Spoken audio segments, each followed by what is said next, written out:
Bonsoir, merci de nous rejoindre. Au sommaire de l'Africa Newsroom, l'opposition togolaise maintient la pression sur le régime du chef de l'État Faure Gnassingbé. L'opposition en colère a battu une fois de plus le pavé. Une protestation sans heure ce mardi à Lomé, mais à Sokodé, les tentatives de rassemblement ont été dispersées par les forces de l'ordre.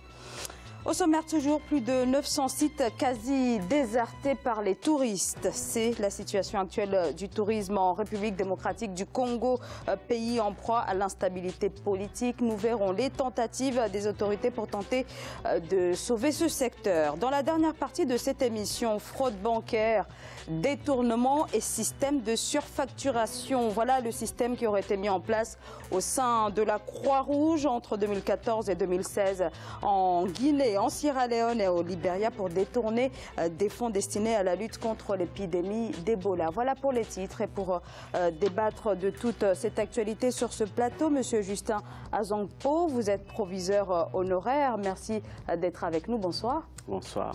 Et sur ce plateau également Jean-François Kandikombe, notre éditorialiste. Bonsoir Jean-François. Bonsoir Zahra, bonsoir à toutes et bonsoir à tous. Commençons par l'actualité politique.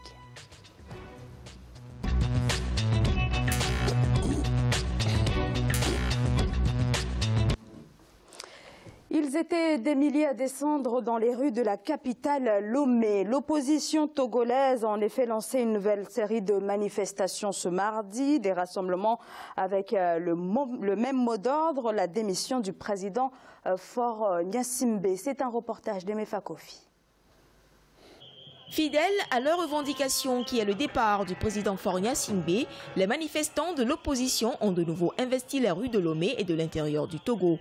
La marche du 7 novembre se tient alors que la veille, le gouvernement togolais a annoncé une série de mesures visant à calmer la tension politique. Il s'agit de la libération de 42 personnes arrêtées lors des dernières manifestations de l'opposition, la restitution des motocyclettes saisies et la levée des mesures de contrôle judiciaire contre le chef de file de l'opposition dans la procédure des incendies des grands marchés de Lomé et de Kara. L'ouverture d'un dialogue dans les prochains jours est aussi annoncée, des mesures qui sont loin de convaincre. Le régime a toujours pratiqué la duplicité.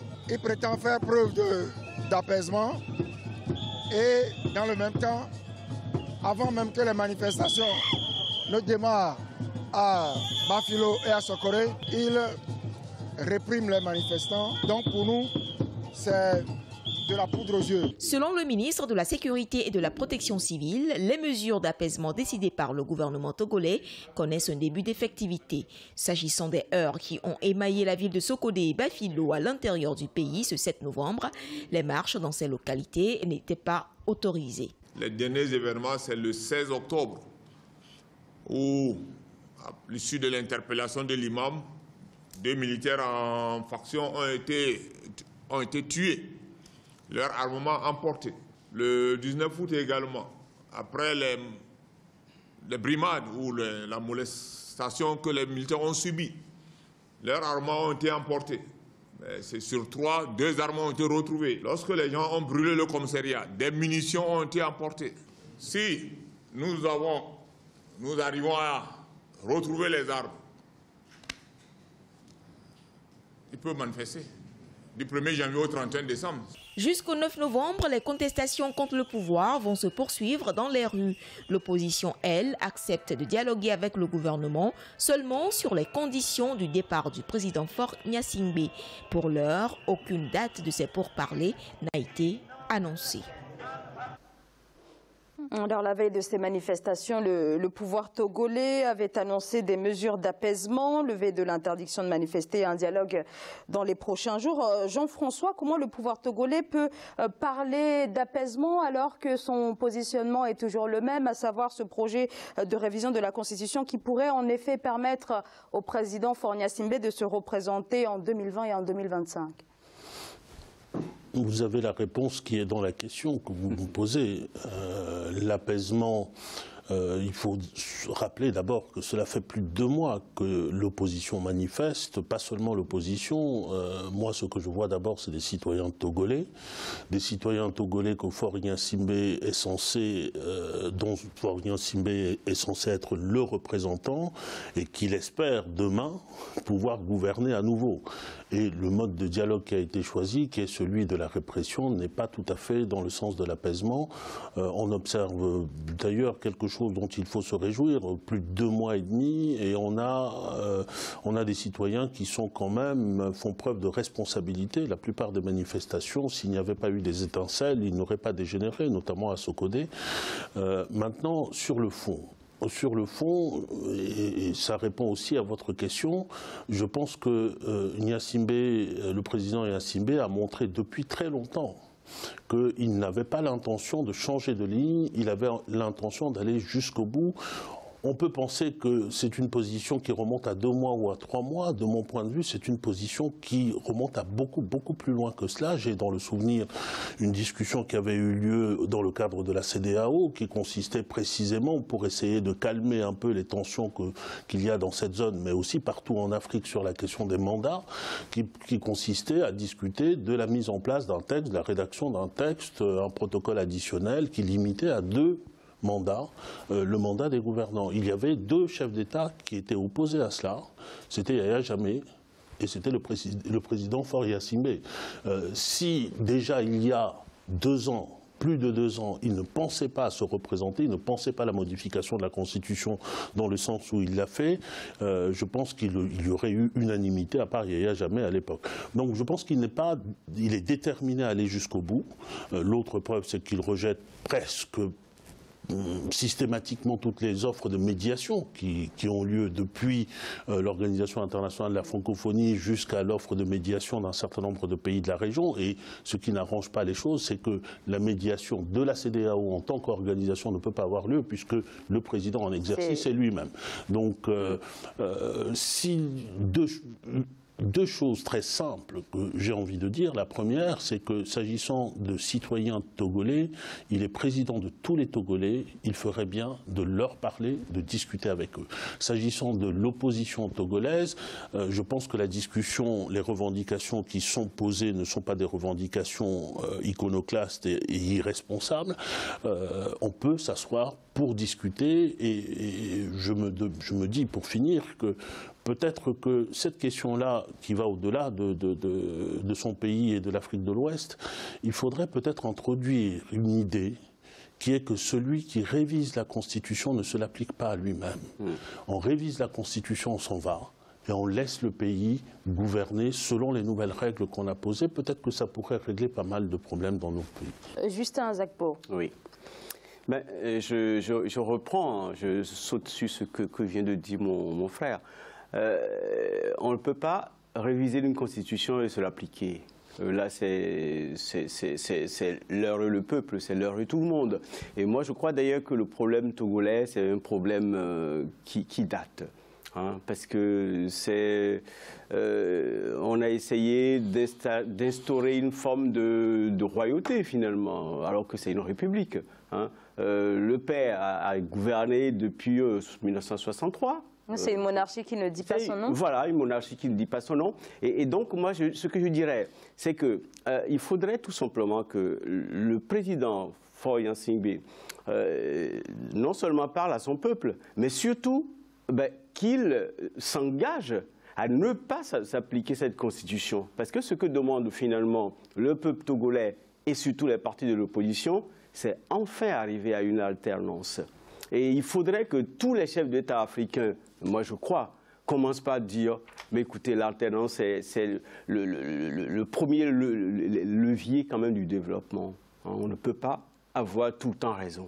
Et un dernier mot, vis-à-vis de l'opposition togolaise, ce qu'il faudrait quand même dire à l'opposition togolaise, c'est de dire, Faure Gnassingbé a été élu pour une certaine durée, il faut le laisser quand même aller jusqu'au bout peut-être. Voilà, donc jusqu'en 2020. Là, l'opposition veut d'ores et déjà son départ immédiat. Là, ça va être difficile. Mais c'est peut-être aussi pour préparer le terrain. C'est une manière aussi de préparer le terrain pour 2020. Je crois que c'est plutôt ça. Jean-François, donc la présidentielle approche à grands pas 2020. Aucune disposition ne permet, vous venez de le dire, Monsieur Azankpo, d'envisager un changement à la tête de l'État. De quelle marge de manœuvre dispose l'opposition togolaise au jour d'aujourd'hui, notamment sur la scène internationale? Vous avez parlé de la CEDEAO, oui. Mais là, aucune perspective ne semble possible puisque le président de la CEDEAO, c'est le président du Togo, Faure Gnassingbé. Bien sûr, le président togolais dirigeant la CEDEAO, on peut difficilement attendre quoi que ce soit de ce côté-là. Il se trouve que l'Union africaine est dirigée aussi par un chef d'État de la CEDEAO, le président Alpha Condé, dont j'ai cru comprendre qu'il avait aussi des velléités de changement de constitution, donc il pourrait y avoir là une sorte d'alliance objective. Bon, je ne fais pas de procès d'intention. Pour l'instant, tant qu'il ne s'est pas prononcé, ne faisons pas de procès d'intention. Mais en tout cas, du côté de l'Union africaine, les réactions à ce type de situation ont toujours été des réactions molles. L'Union africaine n'a jamais pris position très clairement depuis, on pourrait citer la litanie de toutes les révisions de constitution qui ont eu lieu et des crises qui, ne serait-ce qu'au Congo démocratique, par exemple. L'Union africaine, sa position a toujours été d'appeler à une médiation et à une médiation qui est surtout compréhensive du pouvoir en place. N'oublions pas, c'est le club des chefs d'État, l'Union africaine. Et puis en dehors de l'Union africaine, en dehors de l'Afrique, il y a l'organisation de la francophonie qui a pris une position relativement ferme, appelant notamment au respect de la Constitution telle qu'elle est aujourd'hui et au respect de la volonté des Togolais. Mais c'est la raison pour laquelle le président Faure ne veut pas entendre parler de l'OIF comme médiatrice, alors que l'OIF a fait des offres de médiation, et puis aux Nations Unies, je crois que pour l'instant, c'est le silence absolu. Donc aujourd'hui, je crois que les Togolais ne peuvent compter que sur eux-mêmes, objectivement, et d'ailleurs ils savent qu'ils ne peuvent compter que sur eux-mêmes, y compris dans la manifestation qui a eu lieu hier. Il y a eu des appels à la communauté internationale, mais des appels parce que précisément depuis 2 mois, ces appels-là ne sont guère entendus. Est-ce que c'est une opposition isolée au jour d'aujourd'hui? Une opposition isolée, isolée vis-à-vis de l'extérieur. Ou un pays, complètement un pays isolé. Le pays n'est pas isolé. On peut le lire de 2 manières. Ces réactions molles de l'extérieur, ça peut signifier que le président Faure peut compter soit sur un soutien positif, soit sur une sorte de neutralité compréhensive de la part de l'extérieur. Ça ne veut pas dire nécessairement que le pays soit coupé de l'extérieur, mais ça veut dire que sur ces questions-là, précisément, aucun chef d'État, parce que les pays, quand ils s'expriment par la voix de qui? Ils s'expriment par la voix de chefs d'État. Et aucun chef d'État, notamment africain, ne voudrait entrer dans cette discussion pour poser un principe qui risque de s'appliquer à lui-même dans son propre pays. Et donc, on a, d'une certaine manière, que ce soit ici ou que ce soit ailleurs, au Burkina Faso, il a fallu que le peuple lui-même y aille. Je ne le souhaite pas pour le Togo. Je ne le souhaite pas pour le Togo, compte tenu déjà des circonstances que nous voyons. Il y a eu des morts. Il ne faut pas que la situation dégénère. Mais dans ces situations, ce que je veux dire, c'est que les citoyens sont laissés à eux-mêmes. Ils sont livrés à eux-mêmes et ils ne peuvent compter que sur leur force. On peut espérer qu'il y ait de l'apport extérieur, mais on en revient toujours à la même chose. Il est souhaitable que le dialogue que le président Faure Gnassingbé a promis s'ouvre, que ce dialogue s'ouvre sur le vrai sujet, c'est-à-dire celui de l'impossibilité pour un chef d'État togolais, en vertu de la Constitution, de briguer un 3e mandat, ce qui est la lettre de la Constitution aujourd'hui, et donc sur éventuellement le caractère caduc de la révision qui est en train d'être envisagée, sauf peut-être à enlever cette disposition-là. Justin Azankpo. Oui, alors moi je dirais, il y a eu, tout à l'heure, vous posiez la question si le Togo avait été complètement isolé. L'opposition togolaise a été isolée. Moi je dirais oui, parce que l'opposition togolaise a même fait appel à l'intervention du président Macron officiellement, il n'y a pas eu de réaction. Alors, isolé aussi au niveau même de l'Afrique, parce que le président Ouattara a fait une sortie récemment. Mais cette sortie n'a pas vraiment...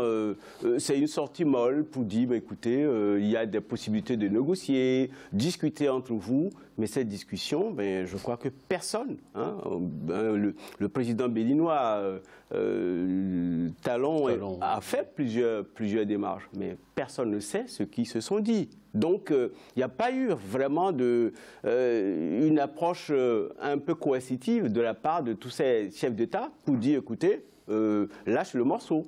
Et donc, tant qu'il y aura ça, effectivement, le peuple togolais ne peut compter sur lui-même. Et il le fait même très bien. Il le fait avec responsabilité et puis une certaine honnêteté vis-à-vis même du pouvoir en place. Voilà. Alors, le soulèvement de l'opposition togolaise semble ne souffrir d'aucune ambiguïté. Par contre, au niveau de la mobilisation, là, on voit que plus le temps passe et moins l'opposition bénéficie d'une véritable mobilisation, comme ce fut le cas en septembre ou le 6 septembre, où le Rassemblement avait mobilisé près de 100 000 personnes. Est-ce qu'on risque d'avoir là un essoufflement de cette mobilisation d'ici une date qui pourrait être fixée pour le référendum? Eh bien, c'est pour cela que moi je souhaite que l'opposition commence à se responsabiliser et à mettre un peu de l'eau dans son vin. Parce que les exigences, au moins qu'ils disent par exemple, président Yadema, on vous laisse partir. Allez terminer votre mandat. Et à partir de là, je parie qu'ils vont probablement trouver plus facilement un terrain d'entente. Parce que le risque pour cette opposition, c'est l'essoufflement, que le peuple ne suive plus, parce qu'ils sont fatigués. Avec tous les dégâts, les morts qu'il y a, je crois que les gens commencent aussi par avoir peur. Voilà. Alors, il y a une partie de l'opposition togolaise qui Jean-François, pardonnez-moi, on va marquer une courte pause et après je vous laisse la parole et vous aurez largement le temps de dire ce que vous... Voilà, d'avoir votre réaction sur la mobilisation de l'opposition togolaise. À tout de suite. Ok, merci.